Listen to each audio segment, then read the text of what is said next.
Kita memberi kesaksian terkait keahliannya di bidang metodologi penelitian yang digunakan salah satu tersangka kasus ijazah Jokowi, Dr. Tifa. Menurut Rocky, penelitian yang dilakukan Dr. Tifa untuk menguji keaslian ijazah Jokowi telah memenuhi persyaratan prosedural penelitian.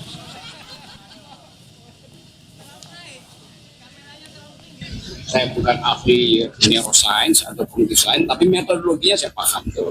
Saya mengajar metodologi di banyak instansi. Jadi terlihat bahwa Dr. Tifa sudah memenuhi semua sebut aja persyaratan prosedural akademis, dan itu tidak ada yang dia tutupi. Kan diperlihatkan di dalam buku yang judul tadi saya sebut, benar nggak, White Jokowi White. Ya, jadi buku itu yang harusnya dibaca, bukan sensasi di Twitter, di sosial media, itu kan beda dong. Jadi itu intinya. Oke. Bagaimana hasil pemeriksaan Rocky Gerung di kasus ijazah Jokowi? Kita perbarui informasinya bersama jurnalis Kompas TV Benediktus Aditya dan juru kamera Yan Faris. Bene, selain pernyataan soal penelitian Dr. Tifa sudah sesuai persyaratan akademik, apalagi yang disampaikan Rocky Gerung dalam pemeriksaan tadi? Ya, Friska, memang tadi Rocky Gerung sempat diperiksa begitu ya, 2,5 jam lamanya di Polda Metro Jaya. Hal ini juga menjadi pemenuhan atas panggilan dari Polda Metro Jaya terhadap pemeriksaan saksi ahli yang meringankan Dr. Tifa.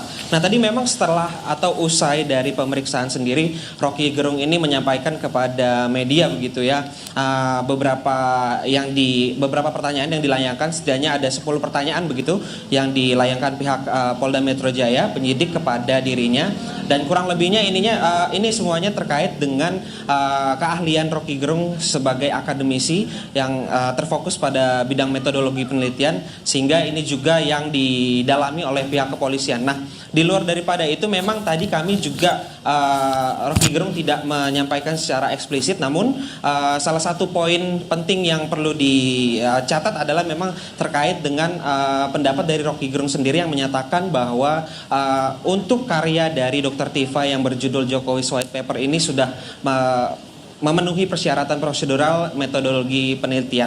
Nah, perlu diketahui Friska dan juga saudara, memang Dr. Tifa sendiri ini merupakan salah satu dari 8 orang yang sudah ditetapkan oleh Polda Metro Jaya sebagai tersangka setelah gelar perkara yang dilakukan oleh Polda Metro Jaya begitu ya, di mana 8 tersangka ini dibagi menjadi 2. Kemudian Dr. Tifa sendiri ini masuk ke dalam klaster pencemaran nama baik dan dilayangkan atau dipasalkan 310 KUHP. Begitu, Friska.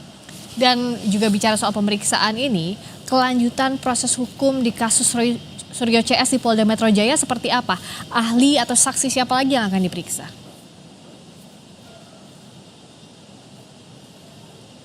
Ya, memang kalau tadi kami dengarkan dari informasi yang disampaikan oleh kuasa hukum pihak Roy Suryo CS, ini Refli Harun begitu, nantinya besok akan ada saksi yang akan diperiksa lagi oleh Polda Metro Jaya, ya ini Ridho Rahmadi selaku akademisi juga, namun keahliannya ini di bidang teknologi informasi dan juga kecerdasan buatan begitu ya. Dan juga memang selain Ridho Rahmadi, nantinya beberapa saksi juga akan diajukan oleh pihak Roy Suryo, baik itu saksi ahli ataupun sebagai saksi biasa begitu.